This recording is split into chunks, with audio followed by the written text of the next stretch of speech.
everyone. I'm Hoshihana. Welcome to Art Love Friend TV. Today I'm going to interview Kim Jordan from Become.Support. Kim, tell us who you are and what you do. Hi, Hoshi. Thanks for inviting me here today. I'm Kim Jordan. I'm a life coach. I help people embrace and nurture their potential so they can share their gifts with the world more fully. So tell us what you mean by potential, Kim. I define potential as any longing you feel to be more satisfyingly you, What do you mean by more you? who you are at your core, at your most essential. So, you know how there are things we want to do and experience and contribute. And we have a hard time doing that sometimes because we have internalized voices in our past that say, that's not a good idea, or you're not that, or you should be this. So, coaching helps you break through those things that really aren't you. And you give yourself permission to be who you really want to be. Kim, tell us what motivates you. I'm so impressed with developmental life coaching as a way for humanity to make the big shift from healing the past to living in the present moment and consciously creating the future. Kim, tell us what developmental life coaching is and how is it different from other types of coaching? There are basically two types of coaching. Performance coaching asks the question, what do I need to do to achieve this goal? And it's usually a business goal, a corporate goal. And developmental coaching asks the question, who do I need to become to achieve this truly genuine goal? Yeah. It's about your background. I have a really broad background. I studied psychology and physiology at the University of North Carolina in Chapel Hill. Then I moved to San Francisco and I went to the Tamalpa Institute in Marin County where I studied expressive arts therapy with this amazing woman named Anna Halperin. And then that led me to become a performance artist. I was very active in the San Francisco underground arts community for a couple of decades.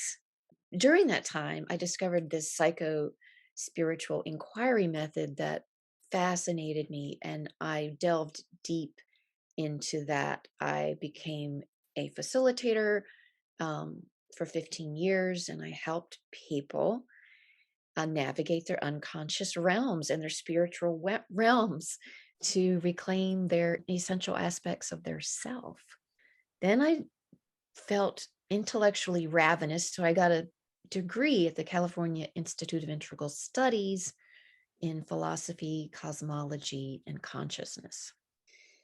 And then I discovered life coaching and was, as I've already said, I was so impressed with it. And I'm studying now at this, what I feel has got to be the best coaching school in the world. It's in the mountains of North Carolina and it's called presence based coaching.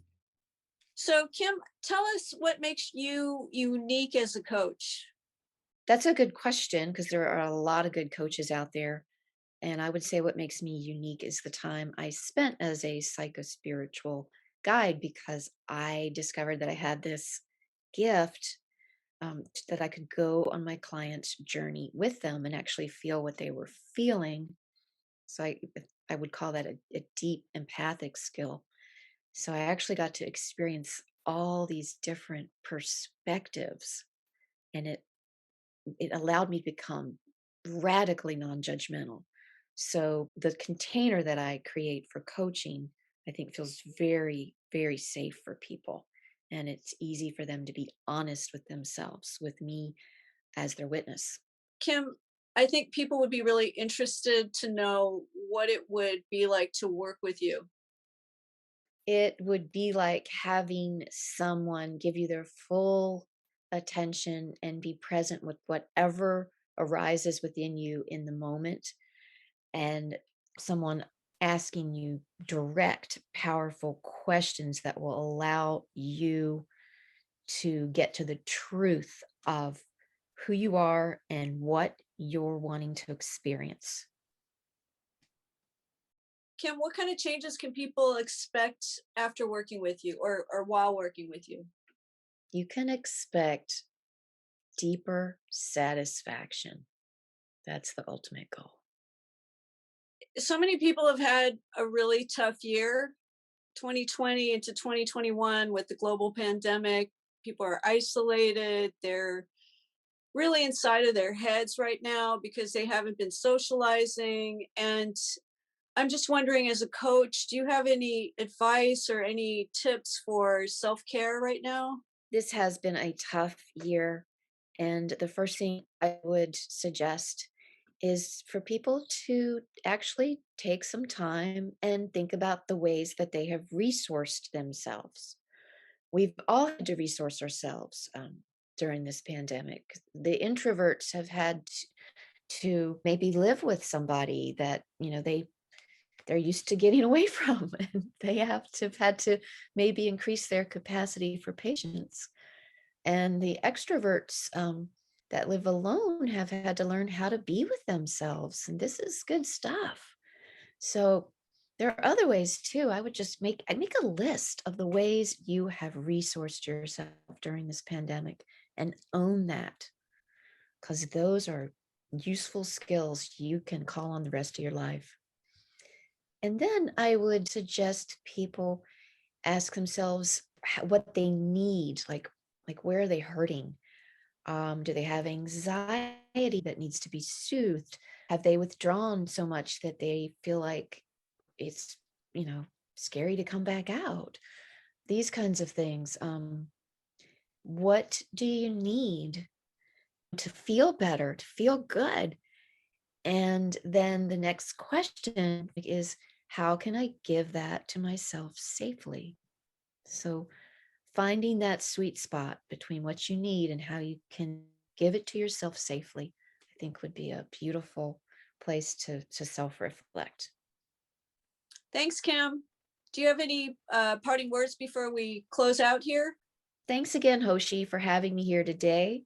And to the viewers, I'd like to invite you to go to my website, become.support.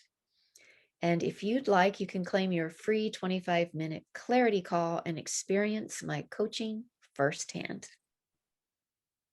Thanks, Kim, and thank you for watching.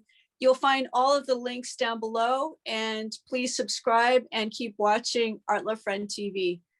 Many blessings to you, peace and love. Take care.